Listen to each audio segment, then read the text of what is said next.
कि आपका बच्चा आपका नमक खाया है, आपका जो खून पसीने की कमाई लूटी जाती है, किसानों को जो आत्महत्या करना पड़ता है, खाने पीने के नाम पे भीड़ के द्वारा जिस तरीके से मुसलमानों की हत्या की जाती है, जिस तरीके से इस देश के शोषितों और वंचितों को पढ़ने लिखने और नौकरियों में जाने से रोका जाता है, इस संबंध में जब कोई सवाल उठता है, जो सवाल पूछता है, तो उसको ये देशद्रोही कहने का काम करते हैं। अंग्रेजों को जो हमने भगाया, तो अंग्रेज हमारे साथ क्या करते थे? हमारी मेहनत, हमारा खेत, हमारी फसल, हमारे संसाधन उनको लूटता था और इंग्लैंड ले जाता था। जैसे अंग्रेज हम हिंदुस्तानियों की तुलना कुत्तों से किया करते थे, वैसे ही अंग्रेजों के ये चापलूस आज भी हिंदुस्तानियों को कुत्ते से तुलना कर रहे हैं। जनता ने कमर कस लिया है, जितना जोर लगाना है लगा लीजिए, जितना पूंजीपति का चंदा है उसका आप गर्मी पैदा कर दीजिए। आप पैसे से अपना ईमान बेच सकते हैं, लेकिन ये जरूरी नहीं है हिंदुस्तान की आवाम का ईमान आप पैसे से खरीद सकते हैं। मैं आपका बच्चा हूं, आपका बेटा हूं, आपके बीच का हूं, आपका लाल हूं। आप मुझे प्यार करते हैं, आपकी मोहब्बत में महसूस करता हूं, और आपकी मोहब्बत की ये ताकत है, उसी से ये हिम्मत मिलती है कि अरबों खरबों के इस प्रधानमंत्री को हम 2 कौड़ी का आदमी भी नहीं समझते हैं।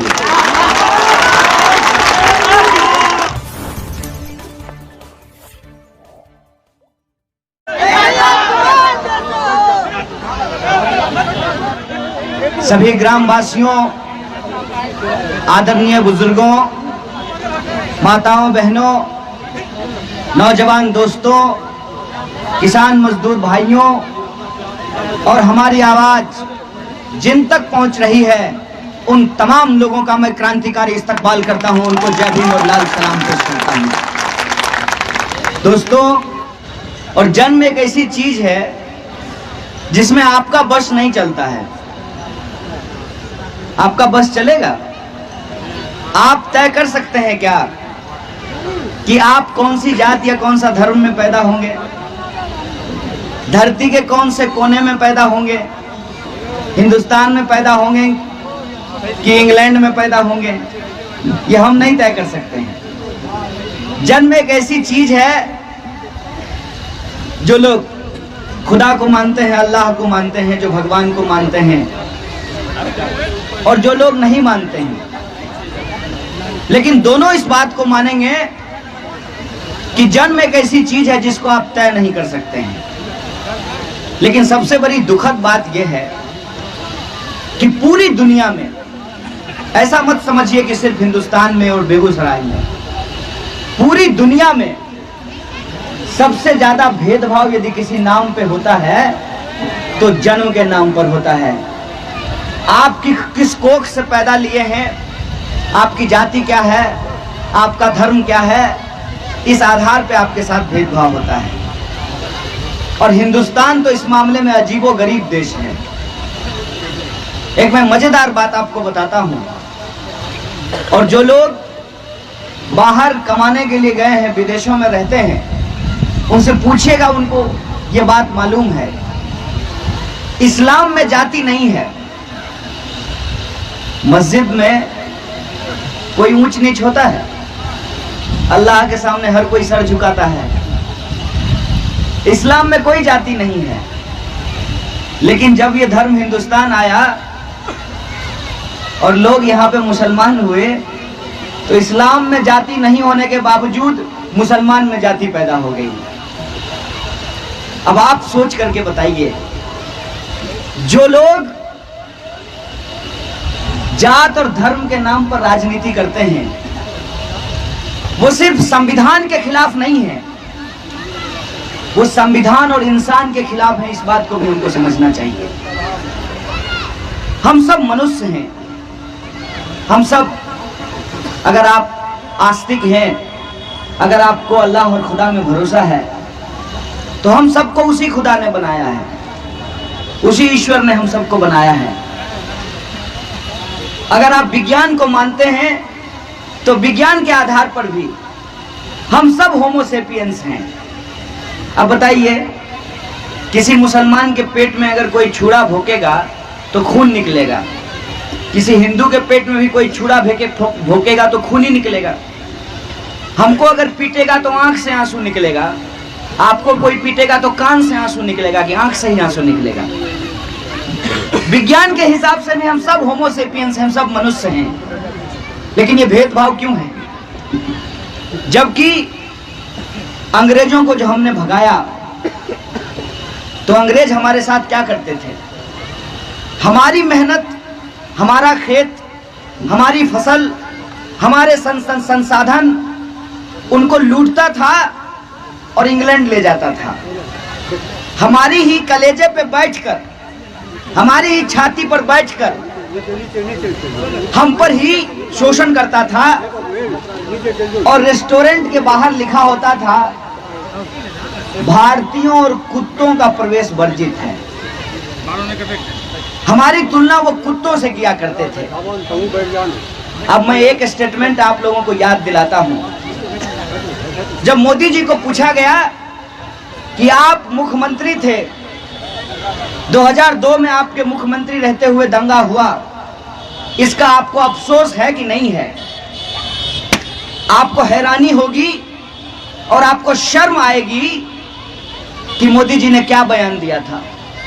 मोदी जी ने कहा कि मान लीजिए आप कार से जा रहे हो और आपके गाड़ी के नीचे में कोई कुत्ता का पिल्ला आ जाए तब भी आपको तकलीफ होता है। यह प्रधानमंत्री का बयान था। जैसे अंग्रेज हम हिंदुस्तानियों की तुलना कुत्तों से किया करते थे, वैसे ही अंग्रेजों के ये चापलूस आज भी हिंदुस्तानियों को कुत्ते से तुलना कर रहे हैं। ऐसी जो सोच है, इस सोच से हमको लड़ाई लड़नी है, इस सोच को हमको हराना है और इनको बताना है कि तुम तब भी जब आजादी की लड़ाई लड़ी जा रही थी तो अंग्रेजों के साथ बैठकर चाय की चुस्कियां ले रहे थे। आज भी जब हमारे संविधान के ऊपर हमला है, हमारी आजादी के ऊपर खतरा है, तो तुम इस देश के जो पूंजीपति हैं, जो आज के अंग्रेज हैं, उनके साथ बैठ करके चाय पे चुस्कियां ले रहे हो। ऐसी ताकत को जब तक हम परास्त नहीं करेंगे तब तक हमारी असली जीत नहीं होगी। और मैं समझता हूं कि आज हमारा जन्मदिन है। मैं आपका बच्चा हूं, आपका बेटा हूं, आपके बीच का हूं, आपका लाल हूं। आप मुझे प्यार करते हैं, आपकी मोहब्बत में महसूस करता हूं और आपकी मोहब्बत की ये ताकत है, उसी से ये हिम्मत मिलती है कि अरबों खरबों के इस प्रधानमंत्री को हम 2 कौड़ी का आदमी भी नहीं समझते हैं। और एक तरफ नफरत की फसल उगाने वाले लोग हैं, दूसरी तरफ आपस में मोहब्बत करने वाले लोग हैं। ये आपको समझना होगा कि जीत हमेशा मोहब्बत की होती है। जब जीत मोहब्बत की होती है तो क्यों ना मोहब्बत को जल्दी से जल्दी जिता दिया जाए और नफरत के ऊपर मिट्टी डाल दिया जाए। यह हमारी जिम्मेदारी है। और जब संघर्ष की बात हम कर रहे हैं तब एक बात और आपको अपने दिमाग में डालना पड़ेगा।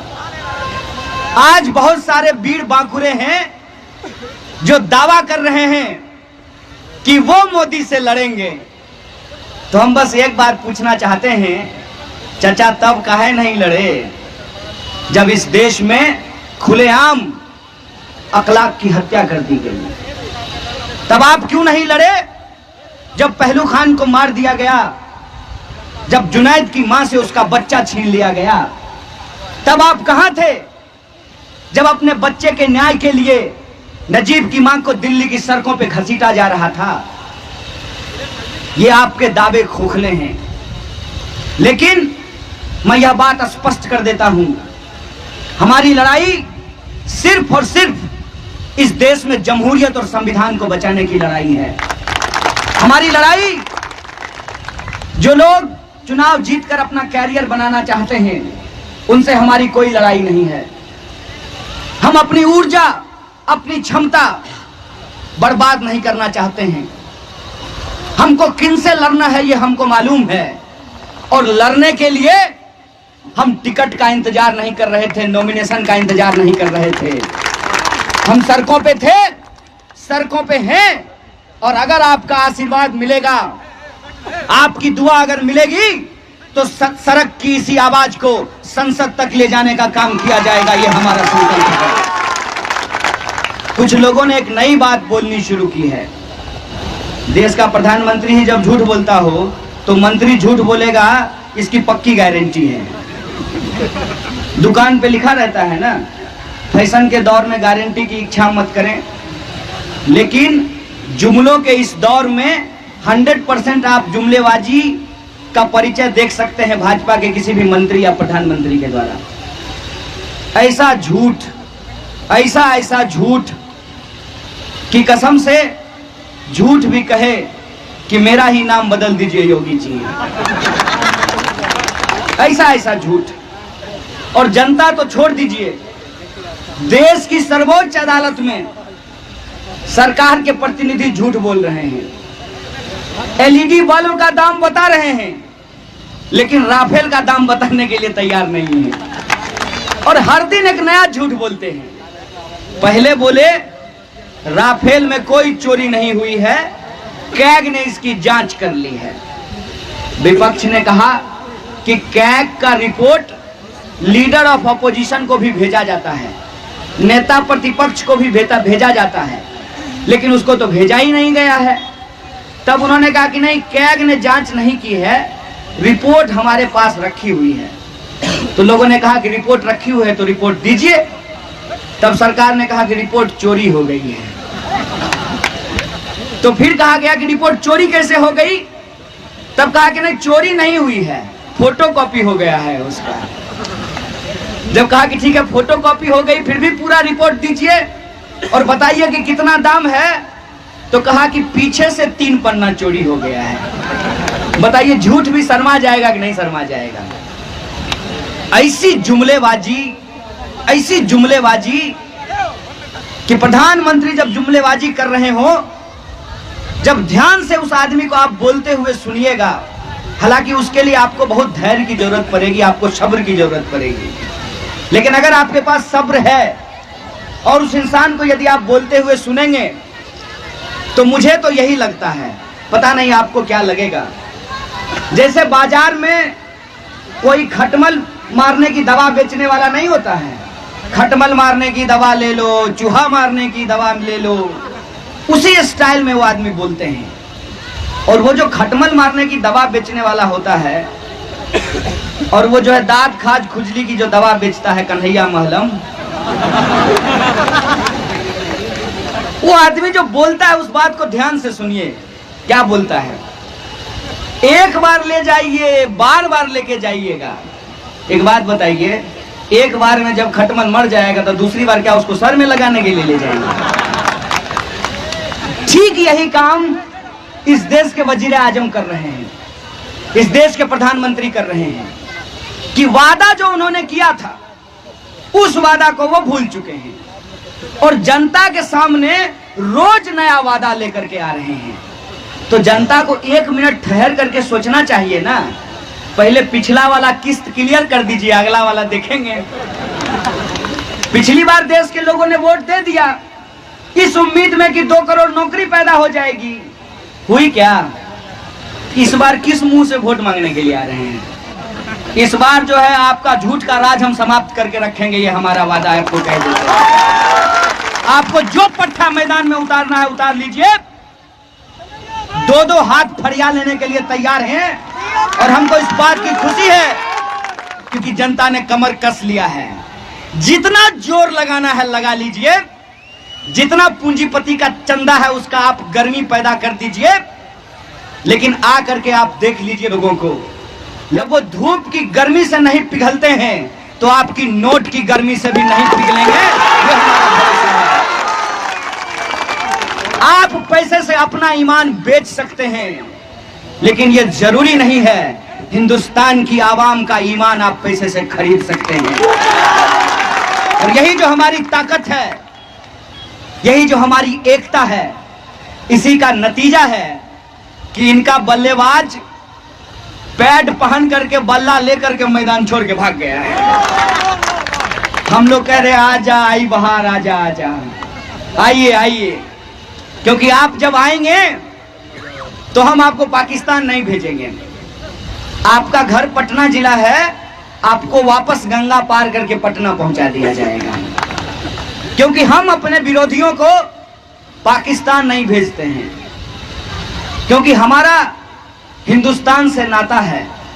आपका कोई नाता होगा पाकिस्तान से, हो सकता है टूर एंड ट्रेवल एजेंसी चला रहे हो, ये बार बार लोगों को पाकिस्तान भेजते रहते हैं, लेकिन पार्टी ने इनको नवादा से बेगूसराय भेज दिया। इतने में जो है इनका दिल हर्ट हो गया है, और इनकी जो जुमलेबाजी है उस जुमलेबाजी को समाप्त करके जो कलंक बेगूसराय के ऊपर लगाने का काम किया गया है, इस बात को आप गौर से समझिए कि वो आरोप एक व्यक्ति के खिलाफ नहीं है, वो आरोप एक झंडे एक पार्टी के खिलाफ नहीं है, वो आरोप आपके बच्चे के खिलाफ है, आपके बेटे के खिलाफ है। और वो आरोप क्यों है? वो आरोप इसलिए है कि आपका बच्चा आपका नमक खाया है, आपका जो खून पसीने की कमाई लूटी जाती है, किसानों को जो आत्महत्या करना पड़ता है, खाने पीने के नाम पे भीड़ के द्वारा जिस तरीके से मुसलमानों की हत्या की जाती है, जिस तरीके से इस देश के शोषितों और वंचितों को पढ़ने लिखने और नौकरियों में जाने से रोका जाता है, इस संबंध में जब कोई सवाल उठता है, जो सवाल पूछता है, तो उसको ये देशद्रोही कहने का काम करते हैं। ये जो देशद्रोह का आरोप है वो एक व्यक्ति के ऊपर नहीं है, यह देशद्रोह का आरोप राष्ट्र कवि की इस धरती बेगूसराय की मिट्टी के ऊपर लगाया गया है। इसीलिए आपकी मिट्टी के ऊपर जो यह कलंक इस सरकार ने लगाने का काम किया है, इस सरकार को हमको सबक सिखाना है और पूरे देश को, पूरी दुनिया को यह बताना है कि बेगूसराय राष्ट्र कवि की पैदाइश है, बेगूसराय राष्ट्र कवि पैदा करती है। इस जिले में जो भी पैदा हुए हैं, हिंदुस्तान के लिए मर मिटने वाले लोग पैदा हुए हैं। इसीलिए यह बेगूसराय के प्रतिष्ठा का सवाल है। यह जिम्मेवारी मैं आपके कंधे के ऊपर डालता हूं कि इस जिम्मेवारी को आप कैसे निभाते हैं। बस मैं एक बात स्पष्ट कर देना चाहता हूं कि हम चुनावी बरसात में टर्टर करने वाले मेढक नहीं हैं। हम चुनावी बरसात में टर्टर करने वाले मेढक नहीं हैं। हमारी रगों में आपका खून दौड़ता है। अन्याय के खिलाफ हर हाल में इनकलाब करेंगे, यह हमारा संकल्प है।